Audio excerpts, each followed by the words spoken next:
আওয়ামী লীগ টানা ১৬ বছর ক্ষমতায় থাকায় দেশের মিডিয়াগুলো নিজেদের মুখপাত্র বানিয়ে ফেলেছিল বলে অভিযোগ রয়েছে। ৫ আগস্টের পর বেশ কিছু খাত সংস্কারের উদ্যোগ নেওয়া হয়, গঠন করা হয় সংস্কার কমিশন। মিডিয়া সংস্কারে গঠিত হয়েছে কমিশন। ২৭ জানুয়ারি সোমবার অ্যাসোসিয়েশন অব টেলিভিশন অনার্সের প্রতিনিধিদের সঙ্গে সেই কমিশনে সভা হওয়ার কথা। সেখানে ডাক পেয়েছেন আওয়ামী লীগের বেশ কয়েকজন মন্ত্রী, এমপি সহ বিতর্কিত অনেকে, যারা বিভিন্ন মিডিয়া হাউসের মালিক। এ নিয়ে তীব্র সমালোচনা শুরু হয়েছে।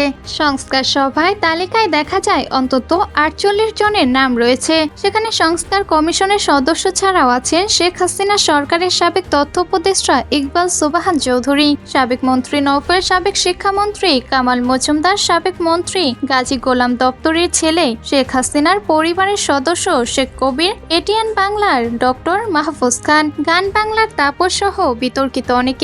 কেন তাদেরকে ডাকা হচ্ছে বা তালিকায় তাদের নাম কেন, এ নিয়ে প্রশ্ন উঠেছে।